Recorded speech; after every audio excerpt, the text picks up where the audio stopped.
South ఇండియాలోని అతి తక్కువ ధరలకి రత్నాలను అందించే ఏకైక సంస్థ 6JVR. నమస్తే, welcome to Suman TV news. నేను మీ సాయి. వంగవీటి రాధా ప్రయాణం ఎటువైపు? ఆయన ఈ ఎన్నికల్లో పోటీలో ఉంటున్నారా లేదా? ఉంటే ఏ పార్టీ నుంచి పోటీలో ఉంటున్నారు? దీనికి సంబంధించినటువంటి చర్చ కొనసాగుతుంది. అంటే జనసేన నుంచి పోటీ చేస్తారనేటువంటి చర్చ మొన్నటిదాకా వచ్చినా కూడా ఇప్పటికి దాని మీద క్లారిటీ లేదు. సో ఇప్పుడు తాజాగా మరొకసారి ఈ అంశం తెరపైకి వస్తుంది. మచిలీపట్నం నుంచి ఏమైనా పోటీ చేస్తారా, లేకుంటే అవనిగడ్డ నుంచి పోటీ చేస్తారా, ఇలా రకరకాల వార్తలు వస్తున్నటువంటి సందర్భంలో రాధాకి ఫైనల్గా టికెట్ ఖరారైందా, ఫిక్స్ చేశారా? దీనికి సంబంధించి మాట్లాడదాం. మనతో పాటు ఉన్నారు Suman TV news chief editor Keshav గారు. సార్ నమస్తే. నమస్తే. సరే, ఏంటి సార్ వంగవీటి రాధా పరిస్థితి? టికెట్ కన్ఫర్మ్ అయిందా? పూర్తిగా నిలబడతారా ఈసారి, లేదా లాస్ట్ టైం లాగానే క్యాంపెయిన్ చేస్తారా? ఏం జరుగుతుంది? వంగవీటి రాధా విషయంలో ఫస్ట్ నుంచి ఒక అయోమయ స్థితి కొనసాగుతుంది. ఎందుకంటే ఆయన వైసీపీలోకి వస్తారని, తర్వాత జనసేనలోకి వెళ్తారని, లేదా తెలుగుదేశంలోనే ఉంటారని చర్చ కంటిన్యూ అవ్వడం, తెలుగుదేశం పార్టీ కూడా ఎక్కడ ప్రాధాన్యం ఇస్తున్నట్టుగా కనిపించినటువంటి వాతావరణం లేదు. అంటే ఆయన్ని బయటికి పంపే ఆలోచన లేదు, అలానే పూర్తి స్థాయిలో ఉపయోగించుకునేటువంటి వ్యవహారము లేదనేటువంటి రీతిలో ఉంది. ఎందుకంటే తెలుగుదేశంకి అక్కడ ముఖ్యంగా విజయవాడ సిటీ పరిధిలో ఉన్నటువంటి నియోజకవర్గాలన్నీ కూడా ఫుల్ ప్యాక్డ్. ఎక్కడ ఎవరిని కదిపే పరిస్థితి లేదు. ఇప్పుడు కొత్తగా రాధా కోసం అది ఒక్కసారి కదిపితే మళ్ళీ పార్టీలో కొత్త సమస్యలు వచ్చేటువంటి ప్రమాదం ఉంది. కాబట్టి యథాతథంగా 2019 ఎలక్షన్స్లో ఏ ఈక్వేషన్తో వెళ్ళిందో, అంటే విజయవాడ ఈస్ట్కి సంబంధించి అభ్యర్థిని ప్రకటించింది, తమ ఆల్రెడీ సిట్టింగ్ ఎమ్మెల్యేగా ఉన్నటువంటి గద్దె రామ్మోహన్ రావుని. అలానే విజయవాడ సెంట్రల్కి లాస్ట్ టైము చాలా స్వల్ప మెజారిటీ, బహుశా ఒక 50-60 ఓట్ల తేడాతో ఓడిపోయినటువంటి బోండా ఉమాకి మళ్ళీ ఒకసారి అవకాశం ఇచ్చింది. అలానే విజయవాడ వెస్ట్ కాన్స్టిట్యున్సీ వచ్చేసరికి మిత్రపక్షాలకు వదిలేసింది. మిత్రపక్షాలు ఇప్పుడు జనసేన బీజేపీ మధ్య అదొక యుద్ధం కొనసాగుతుంది. ఎందుకంటే అక్కడ జనసేన క్యాండిడేట్ బలంగా ఉన్నాడు, బీజేపీ కొత్త అభ్యర్థిని వెతుక్కోవాల్సిన పరిస్థితి ఉంది. ఇప్పుడు నాన్ లోకల్ కేటగిరీలో సుజనా చౌదరి అక్కడ బరిలో దిగుతారు అనేటువంటి చర్చ జరుగుతుంది. సామాజిక వర్గాల పరంగా కొన్ని ఈక్వేషన్స్ అక్కడ ఇబ్బందికరంగా మారేటువంటి పరిస్థితి కనిపిస్తుంది. సో ఇది విజయవాడ కాన్స్టిట్యున్సీస్లో ఉన్నటువంటి పరిస్థితి. అయితే వంగవీటి రాధా మొదటి నుంచి కూడా విజయవాడ సెంట్రల్ కాన్స్టిట్యున్సీ అడిగినటువంటి పరిస్థితి, అక్కడ బోండా ఉమాకు ఉన్నటువంటి సింపతిని ఉపయోగించుకోవాలని టీడీపీ ఆలోచించడం. లాస్ట్ టైం కూడా ఆయన చివరి నిమిషంలో చేరినప్పటికి కూడా పార్టీ స్టార్ క్యాంపెయినర్గా నియమించింది. కాపు సామాజిక వర్గానికి సంబంధించినటువంటి నియోజకవర్గాలన్నింటిలో కూడా ఆయన పర్యటనలు చేసినటువంటి పరిస్థితి ఉంది. తర్వాత చంద్రబాబు నాయుడు గారు సీఎం కావాలంటూ యాగం చేసినటువంటి పరిస్థితి ఉంది. ఆ తర్వాత ఆయనకున్నటువంటి మిత్రత్వాన్ని దృష్టిలో పెట్టుకొని చూస్తే కొడాలి నాని లాంటి వాళ్ళు, వల్లభనేని వంశీ లాంటి వాళ్ళు రకరకాలుగా దఫాలుగా కాంగ్రెస్లోకి, వైఎస్ఆర్ కాంగ్రెస్లోకి ఆహ్వానించినటువంటి పరిస్థితి. బట్ ఆయన ఎటు కదలకుండా స్థిరంగా ఒకే నిర్ణయంతో ఉన్నారు.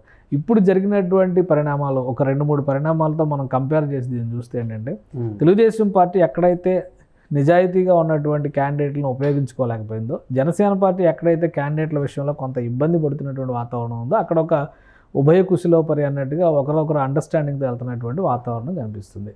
ఉదాహరణకి గాజువాక సీటు వాస్తవానికి అది పక్కాగా జనసేన పార్టీ సీటు, పవన్ కళ్యాణ్ పోటీ చేసినటువంటి సీటు, అలానే కాపు సామాజిక వర్గ ఓటర్ల శాతం ఎక్కువ ఉన్నటువంటి సీటు. ఇప్పుడు జనసేన పార్టీ అభ్యర్థిని ఎవరిని బరిలోకి నిలిపినా కానీ అక్కడ గెలిచే అవకాశాలు ఉండేటువంటి పరిస్థితి ఉంది. అలాంటిది అది పల్లా శ్రీనివాసరావు కోసం టీడీపీకి ఇచ్చేసినటువంటి పరిస్థితి. అలానే భీమవరం సీటు చూస్తే కనుక పవన్ కళ్యాణ్ లాస్ట్ టైం పోటీ చేసినటువంటి సీటు, ఖచ్చితంగా జనసేనకు అక్కడ బలం ఉండేటువంటి, ఈసారి మళ్ళీ పవన్ కళ్యాణ్ పోటీ చేస్తే కూడా గెలవడానికి ఎక్కువ ఆస్కారం ఉండేటువంటి సీటు. కానీ అనూహ్యంగా టీడీపీలో ఉన్నటువంటి పులపర్తి రామాంజన అంజిబాబు అంటారు ఆయన్ని, అంతకుముందు 2 దఫాలు ఎమ్మెల్యేగా అక్కడ చేసినటువంటి అనుభవం ఉంది. ఆయన వయసు రీత్యా 70 సంవత్సరాల దగ్గర ఉన్నా కానీ ఆయన పార్టీలోకి ఆహ్వానించి పవన్ కళ్యాణ్ ఆ టికెట్ ఇచ్చినటువంటి పరిస్థితి.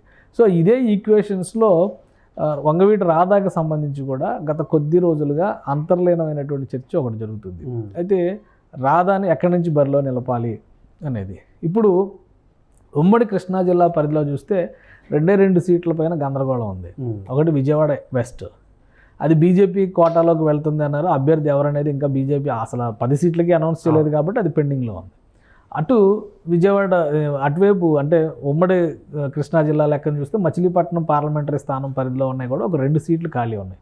కైకలూరు సీటు ఆబ్వియస్లీ అది బీజేపీ కేటగిరీలోకి వెళ్ళిపోతుంది అనేది పక్కన పెట్టేసేటువంటి సీటు. కామినేని శ్రీనివాసులు పోటీ చేస్తారా, తపన్ చౌదరి పోటీ చేస్తారా, ఇంకెవరు పోటీ చేస్తారని అది వాళ్ళు అంతర్గతంగా డిసైడ్ చేస్తారు. ఇంకో సీటు ఏంటంటే అవనిగడ్డ సీటు. అవినగడ్డ సీటు పక్కాగా జనసేన పార్టీ సీటు అని మొదటి రోజే చెప్పినటువంటి సీటు ఇప్పటివరకు అభ్యర్థిని ప్రకటించకుండా చివరి జాబితా వరకు కూడా వెయిట్ చేయాల్సినటువంటి పరిస్థితి వచ్చింది.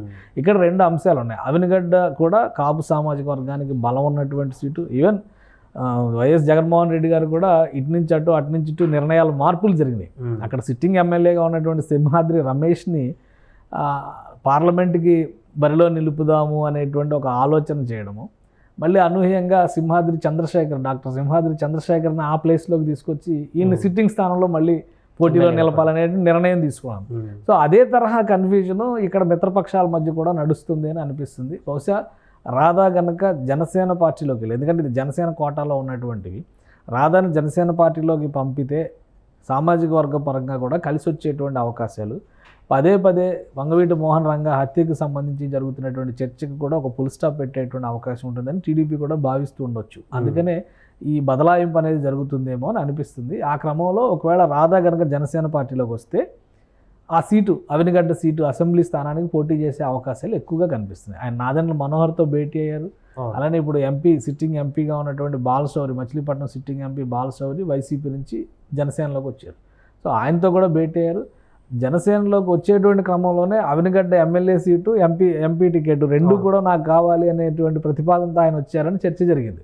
కానీ ఇప్పుడు ఆసక్తికరంగా జరుగుతుంది ఏంటంటే, అసలు ఎంపీగా రాధా కంటెస్ట్ చేస్తే మిగతా నియోజకవర్గాల్లో కూడా, ఎందుకంటే కాపు సామాజిక వర్గానికి సంబంధించిన ఓటర్లు ఎక్కువగా ఉండే నియోజకవర్గాలు మచిలీపట్నం పార్లమెంటరీ స్థానం పరిధిలో ఉన్నాయి. మచిలీపట్నం కావచ్చు, ఇది కావచ్చు, అలానే పెడన కావచ్చు, ఇంకా కొన్ని నియోజకవర్గాల ఆ ప్రభావం ఉండేటువంటి అవకాశం ఉంది. పైగా అక్కడ తెలుగుదేశం పార్టీకి ఇప్పుడు ఉన్నటువంటి కీలక నియోజకవర్గాలతో పాటు వైసీపీ కూడా అక్కడ బలమైనటువంటి నాయకులు, ఎందుకంటే గన్నవరం వంశీ వైసీపీలోకి వెళ్ళిపోయాడు, అక్కడి నుంచి కంటెస్ట్ చేస్తున్నారు.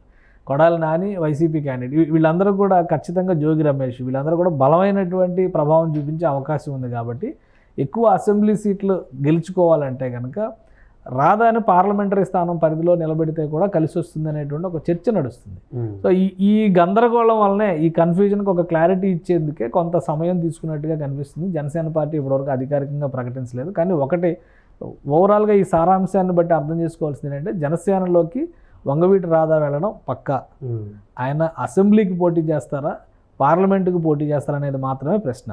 ఆ ప్రశ్నకు అతి త్వరలోనే సమాధానం కనుక్కునేటువంటి అవకాశాలు అయితే కనిపిస్తున్నాయి.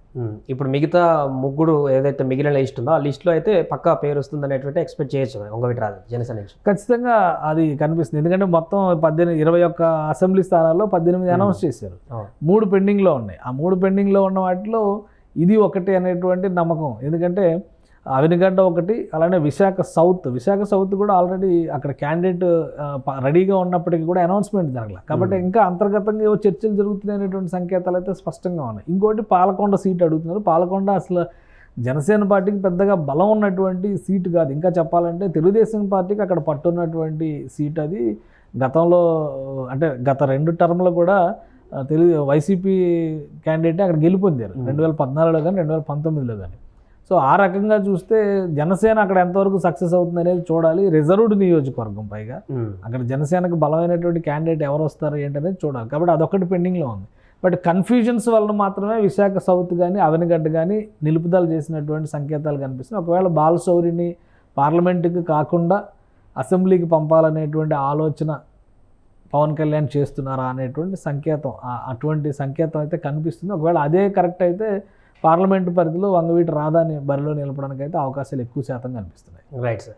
సో మొత్తానికి అది వంగవీటి రాధా పోటీకి సంబంధించి అయితే తాజాగా జరుగుతున్నటువంటి చర్చ, అవనిగడ్డ కానీ మచిలీపట్నం నుంచి కానీ అసెంబ్లీ కానీ పార్లమెంట్కి కానీ పోటీ చేసేటువంటి అవకాశాలు అయితే ఉన్నాయి. జనసేన తరపున పోటీ చేసేటువంటి అవకాశాలు ఉన్నట్టుగా కూడా చర్చ కొనసాగుతుంది.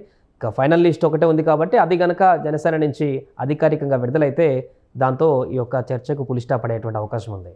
సుమన్ టీవీలో మీ పర్సనల్ అండ్ బిజినెస్ ప్రమోషన్స్ కోసం కింది నెంబర్కి కాంటాక్ట్ చేయండి.